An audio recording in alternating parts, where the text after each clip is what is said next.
Welcome. My name is Penelope Chatterton. Welcome to Awaken the Dream. My friends, I come from power outages to snowstorms, and I'm dressed warmly, and I am so thrilled to be here and to be healthy. I want to thank Tim Riley, the director, for his wonderful work with me and seeming to know when I breathe and when I need to turn to another camera. I'm very grateful.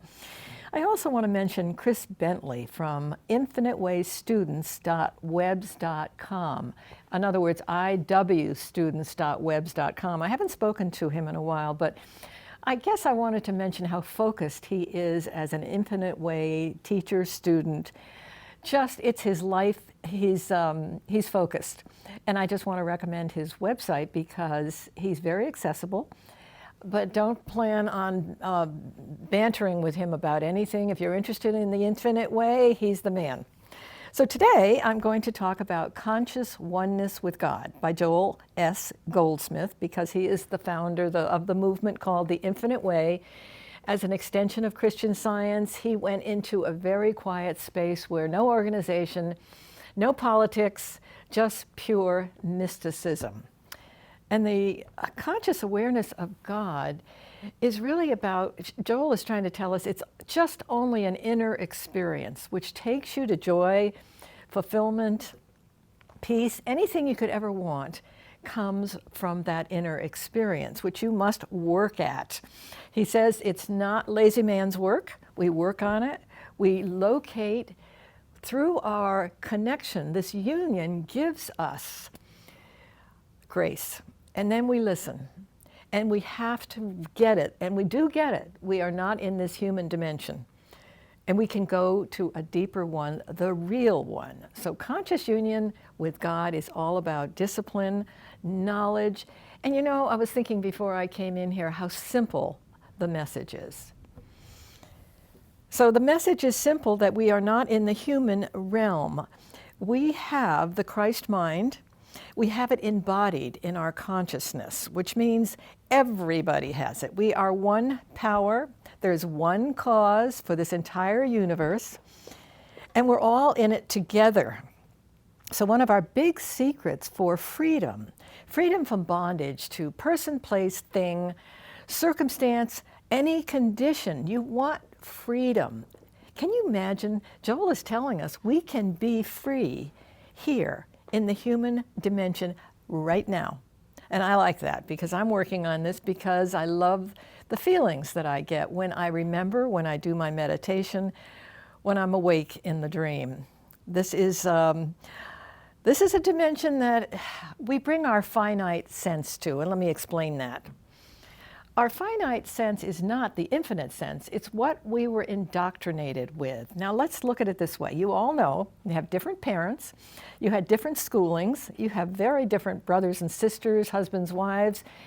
Everything about your projection here as a human is finite and it's all yours. It's never going to match anybody else's, which I think helps us to understand you can't judge anything anywhere because you can't go near it because you're clueless.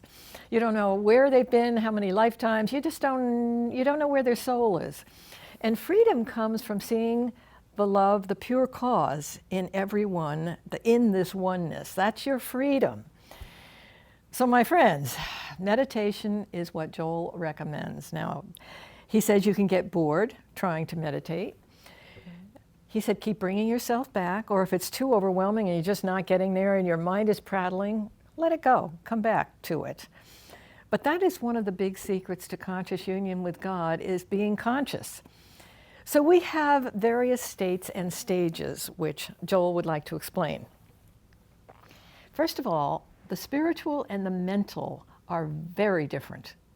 We have soul powers and we have logical, reasonable, mental powers, which in our history of spiritual healing, there was so much about one mind overcoming another or projecting or beating something up with affirmations to make it happen.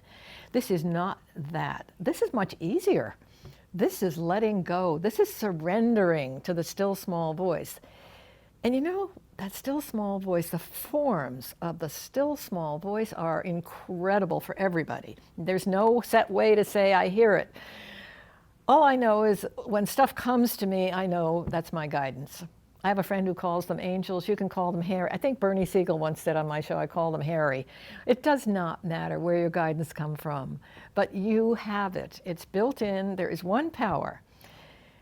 There is no human plane. It does not exist. There's nothing finite here. This is really focused material, the infinite way. There are no gray areas. You're alive, you have everything now, you have God's wealth, you have God's health, you have God's abundance. It all comes in consciousness. But that added things only comes when you really surrender. Surrender to all the stuff you think you want. Oh, they say desire is sin. I don't know what that's about, but I can understand that they're saying you can block the very best for you. And often it takes a lot of patience. So patience I have not. I don't know if it was my redheaded heritage, but I do this because I'm working on it. The infinite way is compassionate about growing slowly and patiently. As we go within and we do this union with God, everything just unfolds, the embodiment of the Christ. And the Christ was not a Messiah leading the Hebrews to freedom. The Christ was love. That's all it is. And we all are one in the love that is within us. So we have to cut away everything that we think we see. Now, he talks a little bit about mesmerism. There's a guy named Mesmer who created a theory of mesmerism or hypnotism. And I think his top student was Quimby, Dr. Quimby. Phineas P. Quimby, I believe, there's a name. And he became an entertainer. And they were healing things until he got it that he overcame what the mental cause was. And he went to the spiritual cause, which is when the healings really happened. And his best student was Mary Baker Eddy. And they did a lot of mind over mind, but we also saw her doing a lot of surrender and a lot of letting go. So Joel comes by the infinite way honestly. He was a businessman for 30 years. I don't know, maybe 20 for a Christian Science practitioner, healer. He did healings. I also remember that he said when he tried to do everything all by himself, alone, without his students or with two and three gathered together, that it was hard. Often there weren't many miracles, but his progression in all his books just shows about how he slowly was opening up and receiving and getting what life was about. So my friends, I cannot recommend more. As I always say, every book, it's like the first one. Anything I went back to that I've read ages ago, I feel I've never seen it before. It's fascinating. Now, here's another wonderful phrase from Conscious Union is that the light dispels the darkness. So the only way to dispel illusions is to be in the presence. I cannot say that over and over enough because that is the point of this book. You dispel illusions with the presence. You feel the presence. Now that, well, if you want happiness and you want peace, eventually on this path, in this dimension, you will edge your way toward this because you're going to be so hungry for it. There's a lot of pain and suffering here, and Joel says we don't have to accept it. We can dispel it. Fear is not real. This dimension is not real. Now that seems like such a far-off leaping point for us to go to.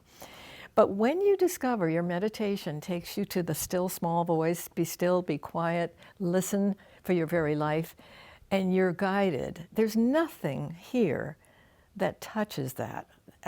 There's just nothing here. So spirituality revealed is listening to the voice for God, for surrendering and moving with your guidance. Now, let's get back to mesmerism, because that's kind of a nifty term. Mesmerism meaning hypnotism, meaning when we came in, as I said, we all have this finite concept of the earth plane. We all inherited. Everything that we've inherited is different. I often have to understand that because I come from a family where you'd hardly know we were relatives because all of our paths are so different. That's a healthy thing. That's a good thing to see and understand. It's a gift to say we're not all supposed to be the same. We don't all have the same spiritual values. We don't cling to the same things. We're all so different in this journey. This is a journey, my friends. We step on and we do it, and we move along with our guidance. So meditate. My friends, remember, it is embodied within you, the entire Christ mind. It is embodied within everyone, waiting, as Joel said, to be revealed, to be unveiled. Think about that. Think of a veil and think of it unveiling. It will unveil to the degree you trust it. You fall in love with your guidance. You're never alone. You can be in the best marriage, the best big family, and you're still alone. You're always alone. You came in that way and you're going out that way. And we're not into longevity with the infinite way. We're into immortality. We don't look at, oh my God, I'm in my 80s. This is it. The end is in sight. And as the infinite way says, one of the final hooks that we look at is death. That is used, that we look at that here. And of course, it doesn't exist. The substance of eternity, of the Christ mind, is coexistent, co-eternal, and of the same substance. Cause and effect are the same. Came from the same place, it's the same substance, it's all one. It's almost hard to explain oneness. I think God's very hard to define. I think it was Lao Tzu who said, if you can name it, you haven't got it. You don't have it. People have tried forever to define God, and it's so unique the way guidance speaks to all of us that it can't be done. We look back in history, and I know what Jesus said that was very important. He praised all of the saints before the Hebrews. He just praised all of the truth because he said, there's no new truth. What I'm giving you is not new. It's been out there forever. We were born into it because we're one power. The saints before me knew the same thing. And I love that. There is nothing new. He just came as a rock star teacher as far as I'm concerned because he taught us. He taught us to surrender. And do you know how few people understood him? It was like, straight is the way, narrow is the gate, and few there be that get it. The Hebrews really were looking for someone to free them, and Jesus didn't give them what they rejected him. He was trying to tell them something, and that's why it's comforting for me to know that as a man that Jesus was, who tells us the Christ mind that he had, and still has, is ours. The practicality of the Christ Jesus, we'll call him Christ Jesus. Yeah, Christ Jesus is who we are. We are people who are God. People are God. Bodies are God. Everything is God. Everything is the same source, the same substance. It's all the same, the whole. If you've ever had that out of body or that miracle moment where you just weren't here for a minute and you went to that place which you couldn't describe, that's what I'm trying to say. I've had it, I understand it, I could never describe it.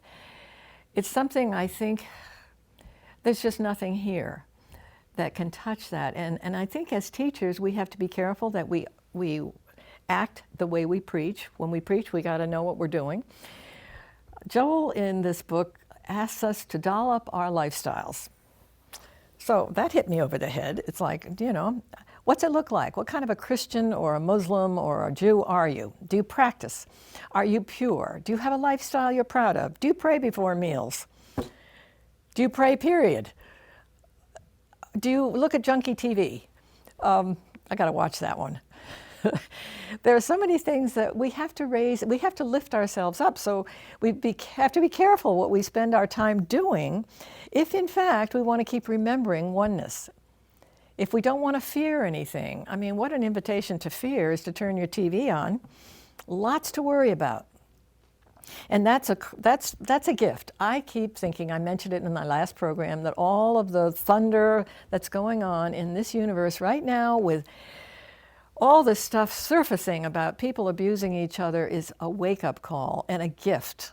Honestly, I know it's a gift. It's a gift because our job seeing it is to see it. And if we see it, then we want to be active teachers, we want to be servants to help this planet. Because now we're seeing, oh my gosh, you name the category, all of them are out there.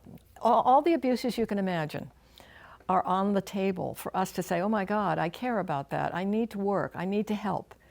So I think what I feel sincerely is we're on our way to something amazing. We're into a rebirth of the universe here because we have so many teachers of so many faiths and religions that are working hard on the perfection of their lifestyles, the perfection of their life, the perfection of what they teach, and being examples.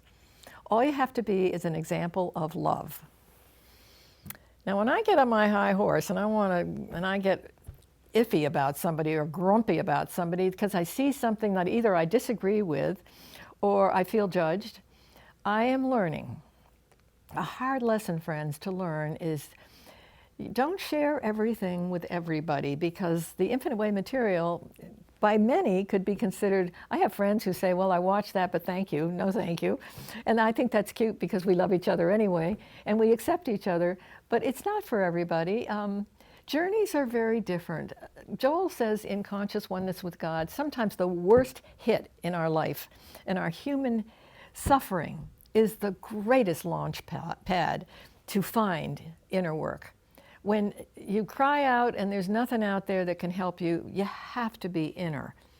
And not everybody is ready to be inner maybe this time, but because there's no death, there's transition, there's coming back or not coming back or working from the other side. I don't know anything about that, but all I know is grace is waiting for us. It is unveiling every day, maybe slowly, much too slowly for me, but I'm still trying to know that that's because I'm not working hard enough, and that's good to know. Work harder. Meditate more often. It doesn't hurt to be around like minds, not at all. Be around people or share with those that you can do the 2 and 3 gather together, because if you go into the silence together and you can go into the light together, it's just the lift, it's indescribable. So my friends, the journey goes on. Conscious union with God says it's an inner experience and it can unfold to grace, but you have to work at it. You dispel humanness. As a matter of fact, Joel says we're not one in humanhood. We can't go there. If we try to work on somebody's brain, or we try to help somebody by using our head against somebody else's, that's not going to work, because that's the humanhood. We think we can change another human. We can't change anybody. Joel says we're not here to judge any person, place, thing, condition. It's not our job. We have to see perfection. Now, sometimes seeing perfection means you may have to see it from afar, or you may have to give that perfection to someone that you're not spending time with, if in fact that happens to be what had to happen. But you know, we attract like minds. On our journey, we attract the program we want to study or teach or serve, our programs we want to serve, and we attract the people in our lives that can grow with us. If we don't put ourselves in bondage to what we think we're supposed to be doing, if it doesn't feel like it's really who we are, you know, to step out on a limb and really be real. I think I often see on Facebook, Buddha comes up with some wonderful statements about if you don't have a whole lot of friends, but you're really real, or if you don't need to live, if you can live alone, it's almost the best thing ever because you have the guidance. There's something to be said for no mask, being real. And sometimes if you can't be real with certain folks, that's okay, it's perfect. You go where you can attract others, and you will attract. So I'm just saying there are tests on this journey. There are roads that we go off on that aren't the right ones, and that happens all the time. So I guess Joel is trying to tell us, don't be hard on yourself, especially when you're meditating. If your head is just flying around and you've got a grocery list in your head, don't be hard on yourself. Just let it go. But you know, I love the way the universe speaks.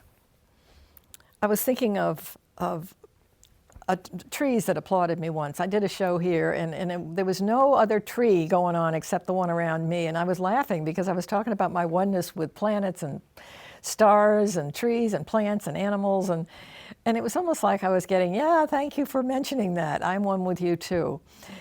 You know, you can hear somebody next door talking about something that you have thrown to spirit that is a concern of yours, and you might hear it by osmosis that, oh my God, and you will know that's guidance coming through the strangest avenues. I'm not kidding. Even on a TV show, the strangest avenues can bring you the answer to something that you need to do. or where your next move is.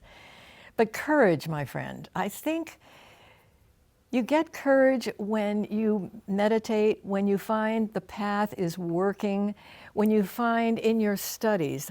Joel really encourages spiritual diligence. He encourages you, work the path, get on it and work it hard. Nothing wrong with that. That's our taskmaster, Joel Goldsmith. And it pays. It pays. So when you wake up, here we go. When you wake up, you don't start your day wondering if your hair is wet or am I going to be late. You go instantly into who you are. You thank God for the presence. You thank God that you can be a witness today to the love that's within you. You can ask Him to drive your car. You can ask Him to just be with you. And more than anything, even in the middle of the night especially, you melt into the feeling of the presence. Now, I know when I'm working with a feeling that my chemistry feels different. I feel I'm breathing easier, that issues that I had seem to just disappear or lighten because I realize I'm in the presence of all that there is. There isn't all this other stuff that I've got. So bless your food, be a witness to God all day long, and give thanks. Gosh, give thanks all the time. Keep giving thanks for the gifts that keep coming to you because they're abundant. And abundance is something he talks about. He talks about God being God unto itself. How when you tune into God, you are becoming the God within you when you surrender and you realize who you are. Being conscious means you're one with everyone. You're one with the universe. You're conscious and you know you're in a universe. When you're conscious, you know you're here. You're conscious of everything. And that's the gift. That is the gift. We've gone through so many phases. Think about your life and what maybe your religious or no religious training was when you were really little. And maybe you absorbed some paths that really worked for you and you stormed those kingdoms. And sometimes we notice they dissolve, that there's something else down the road that might have some meaning for us that we can add to our spiritual knowledge. And that comes, and it could be shifting into another way of thinking. When I think of I think of my Meister Eckhart and Letters of the Scattered Brotherhood, edited by Mary Strong. Course in Miracles I looked at. I looked at, especially Meister Eckhart. Early on as a teenager, I thought his mysticism was off the wall. It was just beautiful. I vibrated to that. And then you just keep vibrating to programs. And also you go through youth, you go through middle age, you get older, and you have more power when you have the doors open. So being into so many, I feel like I've been in 20 lifetimes already, and I keep thinking I don't want to go back to any of them, which is good. It's a good thing. You're not missing anything because you did that, done that. We're creative. And creativity, according to Joel, is just keeps rebuilding, and it's always abundantly growing. It's never the same. Think about that. It's never the same. What is within you is going to keep building and changing and growing, and it's going to be more infinite in the way it shows up for you. So my friends, you're on a journey. There's not a thing that you can do but be still and know. Peace be with you.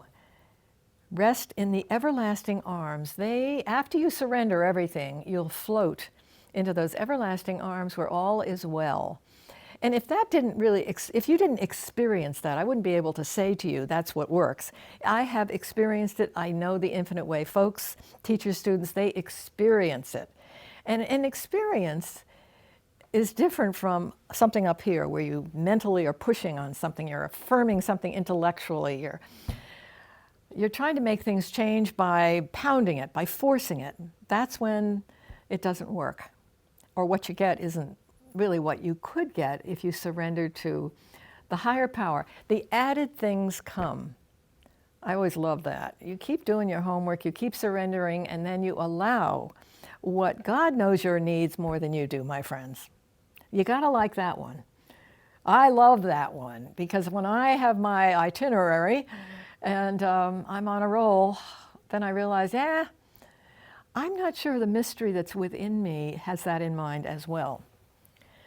Now, I'm winding down, folks. And all I can say is when we go through all of our phases, which is where I was a minute ago and I lost it, where you raise kids, you have children, you're working 6 jobs, you know, this is a busy place. The day does come sometimes when it's a little easier, when the kids are in college, or you've just got that time to contemplate what your life had looked like, what phases you have been through, and where you are now, and what you want to do with it.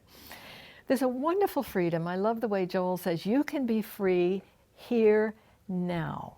Right now, you can be free. No bondage to anything, human circumstance. Right now, you can walk that way now. The saints did it. They are joint heirs with you. And any time that you are in touch with your Christ consciousness, you are in touch with everyone. Everyone.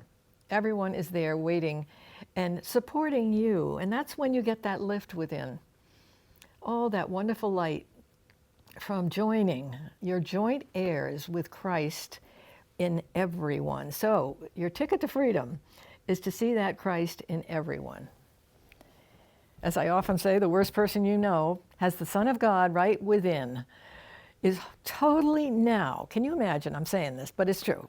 Totally complete, whole, and perfect right now. Whether they have it, they get it or not, or whether they're in a denser time in their life, you hold them to the truth within them. If you want freedom in the human dimension, because we're not into humanhood, we're into a spiritual realm of consciousness that lets go of the earth plane.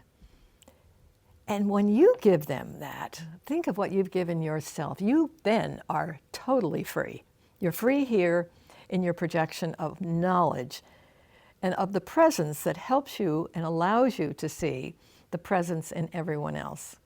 The love within everybody else, the cause and the cause and effect are the same substance. It's just all one power. It's so simple, and it's so easy for simple things to get by us. But this is where the work comes in. Joel says, go to work, be diligent, and start your day right, end your day right. Think every chance you get. I remember once I think it was Scattered Brotherhood, they said, if a clock rings or a bell strikes the answer in your vision, just remember, be aware. Have I thought about who I am? And then you just sink into those everlasting arms. You smile. You're home. You're complete. Your health is wonderful. Your wealth is wonderful. Everything that you are is perfect. And the added things will come to you. So my friends, thank you for letting me prattle here. I enjoy coming here. I enjoy trying to keep myself whole, alive. And I love my studies, and and the right place will come to you. The right mission, the right study it'll match wherever you are. You'll just say, that's it, that's me. I love this, it works for me, it's within me, so I'm taking it on. And that's what the Infinite Way has done for me. So thank you, my friends, for joining me on Awaken the Dream. We'll talk to you again soon.